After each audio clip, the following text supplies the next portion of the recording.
Hello students, अब हम properties पढ़ेंगे। Properties of Lebesgue integration for bounded measurable function.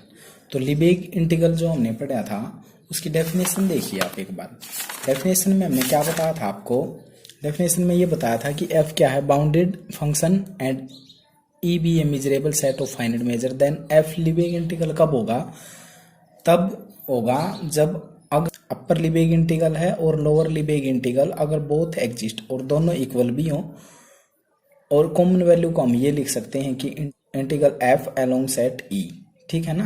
तो इस तरह से था, ये दोनों वैल्यू इक्वल और कॉमन वैल्यू को हम ये लिख सकते हैं। मतलब कॉमन वैल्यू जो यहाँ पर होगी ना, एफ है तो एफ और उसी के अलोंग ई के अलोंग इंटीग्रल है। तो ठीक है, और इसमें ये कंडीशन हमेशा सेटिस्फाई करेगी। और फाई और साई क्या थे? सिंपल फंक्शन थे, ये आर्बिट्री केस में थे। ठीक है ना, हम इनको चेंज कर सकते हैं। तो ठीक है, तो properties of Lebesgue integration for bounded measurable function, तो हम कुछ प्रॉपर्टीज पढ़ेंगे। देखिए क्या है कि if F and G be bounded and measurable function on set E of finite measure then prove that. कुछ प्रॉपर्टीज हैं उनको प्रूव करेंगे। डेफिनेशन यही रहेगी, जो थ्योरम की स्टेटमेंट है ये रहेगी। आपको प्रॉपर्टी कुछ भी पूछी जा सकती है, 7-8 प्रॉपर्टीज हैं, तो डेफिनेशन ये रहेगी और फिर प्रॉपर्टीज हैं। ठीक है ना? तो एफ और जी कैसे पाएंगे? आपको बाउंडेड और मेजरेबल फंक्शन है सेट ई पर और फाइनाइट मेजर है ई का, है जो ई है जो उसका फाइनाइट मेजर के साथ है। और अब हमने प्रूव करना है कि integral A F along set E equal होगा integral of F along set E, और ए को हम बाहर, मतलब जो कांस्टेंट है उसको हम बाहर निकाल सकते हैं। ये प्रॉपर्टी है। ठीक है ना? इसको क्या करेंगे हम? इसके लिए हम 3 केस पढ़ेंगे कि भाई A equal to 0, A greater than 0, A less than 0। तो इसके लिए देखिए हम पहले प्रूफ ये करते हैं कि ए इज इक्वल टू 0। तो इसमें देखिए let psi be a simple function. Psi हमने कोई भी सिंपल फंक्शन माना, then a psi is also a simple function, क्योंकि भाई कांस्टेंट के साथ मल्टीप्लाई करेंगे तो तब भी सिंपल फंक्शन ही रहेगा। ठीक है, तो केस नंबर 1, अब हमारा ए साई भी हमारा सिंपल फंक्शन है। ठीक है ना, क्योंकि ए हमारा कांस्टेंट है और कांस्टेंट के साथ मल्टीप्लाई सिंपल फंक्शन ही रहती है अगेन। तो अब केस नंबर 1 देखेंगे, ए इज इक्वल टू 0 लेकर चलते हैं हम। ए अगर 0 लेकर चलेंगे तो देन ऑब्वियसली ये जो इंटीग्रल है, integral A F along set E equal होगा, जो ए है उसको बाहर निकाल लेंगे, इंटीग्रल एफ अलोंग सेट ई। क्यों इक्वल होगा? क्योंकि ए का हम 0 करेंगे तो बोथ साइड इक्वल हो जाएगा, 0 0, तो ट्रू होगी भाई ये बात। तो 0 के लिए तो आसानी से हुआ। अब दूसरे केस में क्या करेंगे कि ए ग्रेटर देन 0 लेकर चलते हैं, मतलब कि ए हम पॉजिटिव लेकर चलते हैं। तो तब क्या होगा? हमने ये साइड उठाई कि integral A F along set E equal होगा। अब यहाँ पर देखिए डेफिनेशन लगाइए भाई हमने। एक बार आप थोड़ी देर इस ए को भूल जाएं, डेफिनेशन क्या होता है? अगर यहाँ पर ए नहीं होता तो इंटीग्रल एफ अलोंग सेट ई को हम सभी जगह से ए हटा दिए, है ना? तो ये डेफिनेशन होती है। देखिए हमने लिख रखी है कि भाई ये अपर लिबेग इंटीग्रल लोअर लिबेग इंटीग्रल इक्वल है और कॉमन वैल्यू को ये लिखा जा सकता है। ठीक है भाई, ये हमारा अपर लिबेग, मतलब अपर लिबेग में तो हम इन्फिमम लेते हैं, लोअर लिबेग में हम सुप्रीमम लेते हैं। ठीक है, तो इसके लिए हमने बताया था आपको। तो ठीक है, और ये कंडीशन इसमें ऑलवेज ट्रू होती है, phi less than equal to f less than equal to psi. अब यहाँ पर देखिए, यहाँ पर केवल आपको ए दे रखा है, तो ए है और इन्फिमम का केस है तो ए और ए आ जाएगा सभी जगह। ठीक है ना? तो डेफिनेशन से ही हमने लिख दिया यहाँ पर कि बाय डेफिनेशन ऑफ लिबेग इंटीग्रल की डेफिनेशन से हमने ये स्टेप लिखा है। इन्फिमम इंटीग्रल ए साई और A psi greater than equal to A F. ठीक है ना? इन्फिमम में psi greater than equal to F होता है, ए यहाँ पर लिया है तो सभी जगह ए, क्योंकि यहाँ पर भी ए है। ठीक है ना? तो डेफिनेशन लगाई है। अब आगे देखिए, ए हमारा कैसा है? पॉजिटिव है। तो जो यहाँ पर था ये ए साई, तो इस ए को हम बाहर ले सकते हैं इंटीग्रल से। क्यों? क्योंकि सिंपल फंक्शन की हम डेफिनेशन पढ़ चुके हैं कि भाई कांस्टेंट को बाहर लिया जा सकता है। ठीक है, यहाँ से बाहर लिया भाई हमने, तो इंटीग्रल साई और ए को बाहर लिया, infimum psi greater then F चल ही रहा है, क्योंकि ये जो ए था इसको हम दोनों तरफ डिवाइड कर देंगे ए से, तो ये ए खत्म होगा और यहाँ पर ए बाहर, यहाँ से ए बाहर, और जो ये बाहर यहाँ से लिया है ए को डिवाइड कर दिया तो वो कैंसिल हुआ। ठीक है, अब देखिए ए हमारा क्या है? पॉजिटिव है। अब हमने यहाँ से भी ये बिल्कुल बाहर लेना है, तो इसके लिए अगर ये पॉजिटिव है तो इन्फिमम का इन्फिमम रहेगा, अगर नेगेटिव होता तो यहाँ पर क्या हो जाता? सुप्रीमम हो जाता।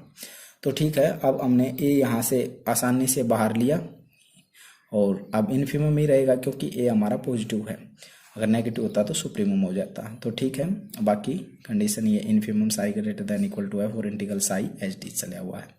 तो हमने कारण लिख रखा है भाई ए का यहाँ पर इन्फिमम रहा क्योंकि ए पॉजिटिव था। ठीक है, अब ये देखिए ए तो एच डीज है, ये डेफिनेशन देखिए हमने बताई थी अभी आपको कि integral psi greater than equal to f और इंटीग्रल साई किसके इक्वल था, देखिए है ना, ये common value integral f along set E के इक्वल थी, तो हम ये लिख सकते हैं।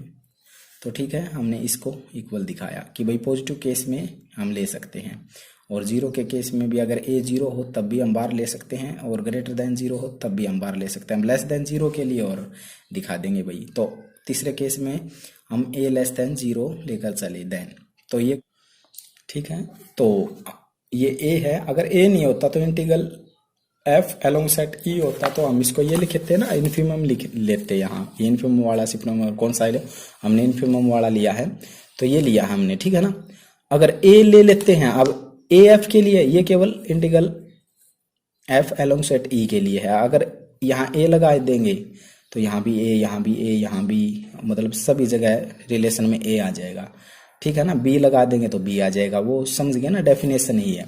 तो यहाँ से हमने जो अब ए लेस देन जीरो के केस में हम इसी को कंसिडर करके चले लेफ्ट हैंड साइड को कि integral A F along set ई, तो ये किसके इक्वल होगा, ये डेफिनेशन से लिख दिया हमने। ठीक है ना, तो इंटीग्रल ए साई और इन्फिमम लिया इसका, और A psi greater than equal to F होगा इन्फिमम के केस में। ठीक है, अभी देखिए यहाँ से कुछ नहीं है, ये अब आगे यहाँ है, देखिए क्या किया इन्फिमम। अब यहाँ से तो हम आसानी से बाहर निकाल सकते हैं क्योंकि ए साई और साई हमारा सिंपल फंक्शन है, तो सिंपल फंक्शन से कांस्टेंट बाहर आ सकता है, चाहे पॉजिटिव चाहे नेगेटिव, कोई दिक्कत नहीं। ठीक है, अब यहाँ पर ध्यान से देखिए, हम ए से डिवाइड किया था, वहां तो ए पॉजिटिव था, इनक्वलिटी इसी तरह से रही थी कि भाई साई ग्रेटर देन एफ, इसी तरह से psi greater than equal to f, लेकिन यहाँ साई ए नेगेटिव है। ठीक है ना, ए लेस देन जीरो, तो ए से हम डिवाइड करेंगे ना, इनक्वलिटी चेंज हो जाएगी, ये चीज समझने की थी। ठीक है ना, यहाँ से तो हम आसानी से ए लिया, ठीक है, ये इंटीग्रल साई और ए यहाँ से बाहर आ गया आसानी से। अब यहाँ से समझने की बात है कि ए से डिवाइड करेंगे ना, अगर पॉजिटिव होता तो इनक्वलिटी एज इट इज रहती, लेकिन नेगेटिव है ए, हम नेगेटिव वाला केस कर रहे हैं, तो अब psi less than equal to f हो जाएगी, इनक्वलिटी चेंज हो जाएगी। ये स्टेप बहुत मोस्ट इंपॉर्टेंट है भाई समझने का यहाँ पर। ठीक है, अब यहाँ से देखिए, अब ये जो ए है हमने बाहर लेना है, अब नेगेटिव का केस है तो ए बाहर लेंगे और फिर क्या होगा, ये सुप्रीमम में चेंज हो जाएगा, इनक्वलिटी एच टी जी रहना है, अब इनक्वलिटी के साथ तो कुछ नहीं होना। तो हम अब ए को बाहर लेंगे तो सुप्रीमम हो जाएगा, supremum psi less than equal to f और इंटीग्रल साई, क्योंकि ए नेगेटिव है। ठीक है ना, ए लेस देन जीरो का केस है। तो ये दो चीज समझने की थी बस, इसमें और कुछ नहीं था। हमने वो सेम कंडीशन लेकर चले, तो ए को हम यहाँ से तो बाहर निकाल सकते हैं, लेकिन यहाँ डिवाइड करेंगे इनक्वलिटी चेंज, और फिर इस ए को यहाँ से बाहर लेंगे तो सुप्रीमम, क्योंकि ए नेगेटिव है। ठीक है, तो ठीक है, और यहाँ पर भी इनक्वलिटी चेंज होने का कारण यही है कि ए नेगेटिव है, पॉजिटिव होता तो कुछ नहीं होना था, एज इट इज रहती कंडीशन सारी। तो यहाँ पर ए हुआ। अब देखिए ये हमारी डेफिनेशन है वही लिबेग इंटीग्रल की, वही supremum psi less than equal to f integral psi. तो यहाँ पर हमने फाई ले रखा है, वो कोई दिक्कत नहीं है, तो साई यहाँ साई लेंगे, और ये लोअर लिबेग इंटीग्रल है तो यहाँ psi less than equal to, lower में ये लेस देन इक्वल टू होता है एफ से, और अपर लिबेग इंटीग्रल में ये ग्रेटर देन होता है। तो साई ले लेंगे, कोई दिक्कत नहीं, सिंपल फंक्शन है, ये आर्बिट्री हम चेंज कर सकते हैं इनको, कोई दिक्कत नहीं है इनमें। तो ठीक है, psi one psi two phi one phi two हम इस तरह से कर सकते हैं इनको चेंज, ये कोई दिक्कत नहीं है, पार्टिकुलर नहीं है, आर्बिट्री हम चेंज कर सकते हैं। तो इसी तरह से हम इस कॉमन वैल्यू को भी इसके इक्वल, तो ठीक है ना, तो सुप्रीमम आप यहाँ पर फाई ही मानकर चले, phi less than equal to f, और फाई या साई कुछ भी मानकर चले तो इसको हम इसके इक्वल लिख सकते हैं। तो ये हमारी डेफिनेशन है भाई, ठीक है ना। तो इंटीग्रल एफ, और ये डेफिनेशन से लिख दिया integral f along set E और ए, ठीक है। तो इसको भी हमने इसके इक्वल दिखा दिया। तो तीनों केस हमने कर दिए कि A is equal to zero, A less than zero, A greater than zero, तो तीनों में हमने इक्वल दिखा दी भाई, लेफ्ट हैंड साइड और राइट हैंड साइड। तो हम कह सकते हैं कि ए को हम बाहर ले सकते हैं अगर integral A F along set ई है, हम इस ए को बाहर ले सकते हैं, चाहे ये जीरो नेगेटिव पॉजिटिव कुछ भी हो, हम इंटीग्रल से बाहर ले सकते हैं। ये हमने प्रॉपर्टीज पढ़ी हुई लीबेग इंटीग्रेशन की, पहली प्रॉपर्टीज थी। तो इसको आप समझिएगा, इसमें अगर आपको कोई समस्या है तो बताइएगा भाई। तब तक के लिए धन्यवाद। चैनल को सब्सक्राइब करें, वीडियो को अपने दोस्तों के साथ शेयर करें। धन्यवाद।